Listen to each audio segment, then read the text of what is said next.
Hello! Isang magandang hapon mga kasari-sarites ko dyan. Ito na naman ang atitintin ninyo. Siyempre, magbabahagi tayo ng ating experience kung paano ang pagsisimula ng aking tindahan na nag-umpisa sa maliit na kapital. Ngayon ay nakikita nyo, kahit maliit pa rin ang aking tindahan, pero marami siyang laman. So ito, tips ko sa mga baguhan pa lang sa tindahan at siyempre yung mga walang tindahan na nanonood kay Ate Tintin. Pero bago yan, makikisuyo ako sa iyo, Sisi. Pindutin mo na ang subscribe button na yan. Huwag ka nang mag-atubili.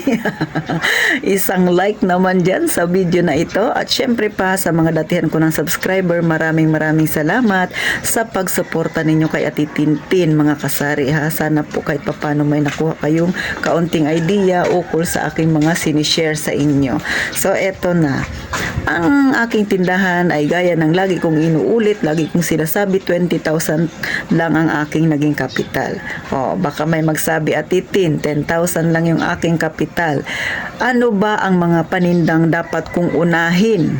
O, syempre, tutulungan ka ni Ate Tintin. Syempre, una mga kasari, tingnan mo yung tindahan mo. Baka may nag-iisip, gusto ko sanang Ate Tin magtinda na, pero nakikita ko yung tindahan ko sa harapan, pangit.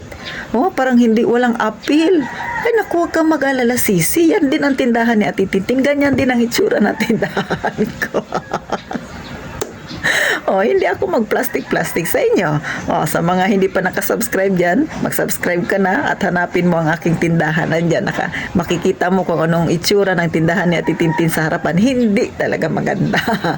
Pero, pag nakikita mo naman sa loob, pag dumudukwang yung aking mga customer, nakikita mo, di ba?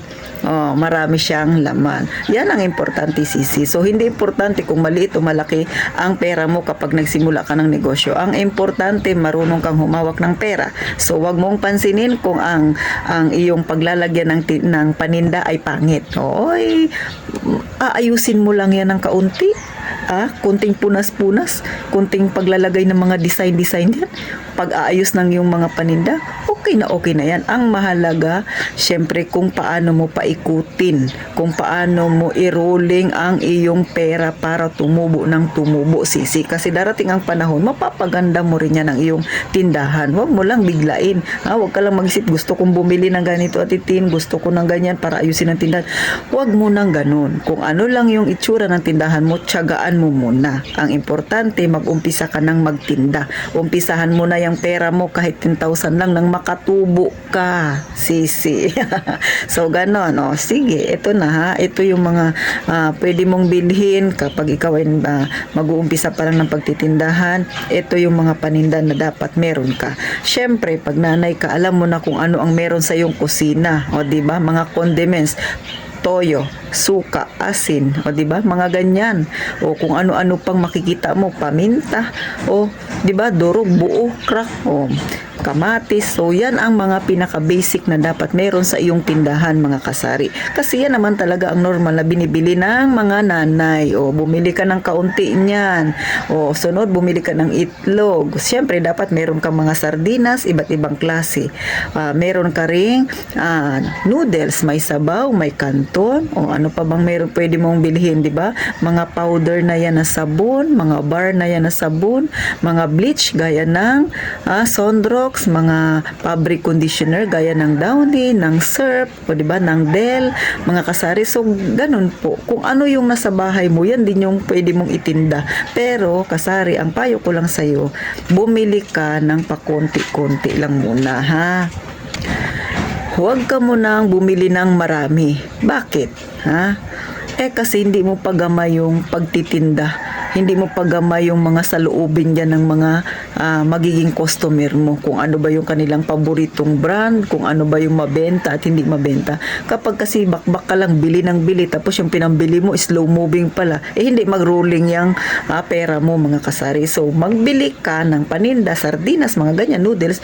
Sabihin natin sa noodles, limang humi na beef, 5 humi na chicken, o diba, ganun din sa lakimi. So, palima-lima pa, konti-konti konti-konti. Budgetin mo yung pera mo na 10,000 na pwedeng pagkasyahin na ipamili ng iyong tindahan, ng laman ng iyong tindahan, mga kasari. Kasi ang mahalaga, lahat ng hahanapin ni customer, meron ka kahit na konti. Dahan-dahan na yan Ganon, mga kasari. Hindi mahalaga na marami ka agad yung paninda mo, 'di ba, mga kasari? Ang mahalaga, kahit na konti yung paninda mo, ikumpleto ka naman. Kasi pasasaan ba, dadami din naman ang paninda mo sa tamang paghawak ng pera, sa tamang pag-alam mo ng mga gusto ni customer. Mapaparuling mo kaagad yung iyong tindahan, yung laman ng iyong paninda, mga kasari. At saka pagka may pera ka, ibili ng ibili, mga kasari, para ang iyong paninda ay dumami ng dumami. At syempre, higit sa lahat, sipagan mo ang pagre-repack. Dahil sa pagre-repack, mga kasari, mas malaki ang kinikita mo, mas mabilis mo siyang maibenta. O katulad sa akin, ang mantika, mahilig dito mga tao, tag 5, tag 10. Mas malaki yung kinikita ng repack, at saka mas mabilis na mabenta. Kasi dito sa amin, ang mga tao hindi mahilig bumili ng debote. Para sa kanila, ang debote ay napakamahal na. Sa totoo lang, mga kasari, yung tindahan natin ay nakadepende yan, yung laman ay yung ibibenta mo sa customer ay nakadepende yan sa gusto ng iyo, sa yung mga nakapaligid yan. Kung ang customer mo ay mahilig sa repack, doon ka magtambak ng paninda na repack. Pero syempre, alamin mo kung ano ba yung mga repack na mabenta sa'yo. Huwag ka rin mag-repack ng basta-basta tapos hindi naman pala mabenta. Depende yan sa lugar ninyo. Kung ang mga tao dyan sa inyo mahilig magbili ng debote, maganda yun. Pero kagaya dito sa amin, ang mga tao ay bihira ang debote. Madalas talaga repack, 5 pisong mantika, tapos sachet lang na, o kaya yung nasa pack lang na toyo, suka. So ganun lang po yung mga tao dito sa amin. Mahilig sila sa tingi-tingi, mahilig sa mga bawang na tagpipiso. So si Ate Tintin, namimili ako ng bawang na buo, yung medyo may kaliitan. Kasi nga tagpipiso, di ba? Paano kakikita ng malaki kung bilhin mo malaki? Ayaw naman nila yun ng tagdos. Gusto nila piso-piso lang.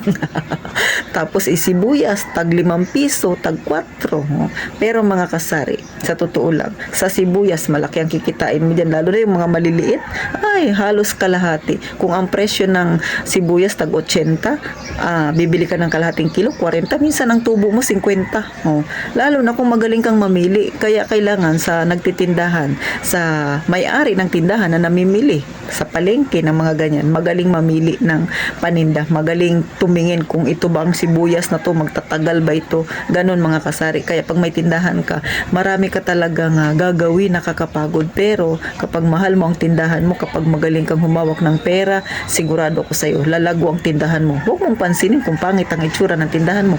Ang importante, laman, mga kasari.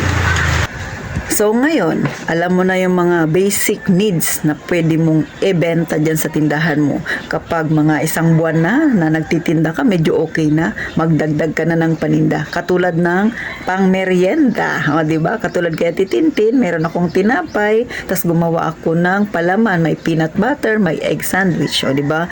O kapag sa tingin mo maganda yung kitaan, isip ka na naman ulit ng pwede mong idagdag. Katulad kay Ate Tintin, merong siomay. Ganon, mga kasari, di ba? Isip ka ng pwede mong idagdag na wala dyan sa mga katabi mo. Sunod, pagka medyo nakita mo, medyo maganda palang bintahan, maraming mga nanay ang bumibili, mag-try kang magdagdag ng mga gulay-gulay, di ba? Syempre, ako nag-try ako niyan, mga kasari. Pechay, tapos cabbage, tapos patatas, talong, tapos yung mga dahon-dahon pa. Pero sa mga dahon-dahon, hindi masyado advisable sa akin kasi madali yang malanta. So ang ngayon ang tinitinda ko na lang ay patatas kasi matagal talagang masira yung patatas. Tapos cabbage, paunti-unti lang nilalagay ko. Syempre depende rin yan dyan sa lugar ninyo. Kung maraming tao sa inyo na pwede ka magtinda ng mga gulay-gulay, mas maigi kung maraming bibili. Pero dito sa akin kasi hindi siya ganun kabenta. So bawi-bawi sa titintin sa mga merienda. Yun yung mabenta sa akin, mga kasari, yung tinapay na may palaman. Kasi nga yung mga estudyante, ganun po, mas gusto nila nila yung ganun na pang merienda lang. So ngayon nagbawas na ako ng mga ano na yan, mga gulay-gulay na yan mga kasari. More on sa merienda talaga mga kasari. So nagbabalak na naman si Ate Tintin nga na maglagay ako ng siopaw, o di ba? Kasi may nabibili naman na siopaw yung yari na yung sa holiday. Try ko na lang gumawa ng sauce niya. Hindi ko pa kasi na ano pero parang wala siyang sauce. Tapos bibili na lang since nagluluto naman ako ng siomai, naka-steam na, so pwede kong isabay doon yung bibilhin ko na siopaw. So ganun mga kasari, isip-isip tayo dahil tapos na ang pasukan, yung mga bata dito sa amin busy maglaro, di ba? Yan ang gusto nila, mga merienda na yan. So syempre itatry din yan ni Ate Tintin. Kaya kayo mga kasari, ang isipin ninyo kung paano paunti-unti mapalago ang pera, kung paano magdagdag paunti-unti ng paninda. Ang pagtitindahan, hindi yan magic na pag isang pitik mo lang, dami kaagad ng paninda mo. Lalo na kung kagaya sa atin na may maliit na puhunan mga kasari ha. So tandaan lang ha, lagi iwasan ang pagsamahin ang pera ng negosyo at pera ng pangpersonal para ang negosyo mo lumago ng lumago, para ang buhay natin maging maganda, maging magaan ha mga kasari. Gumawa ka ng negosyo para kahit papano gumanda ang buhay mo. Pero ingatan lang kasari, huwag basta-basta magpapautang kasi nakaka-stress yan.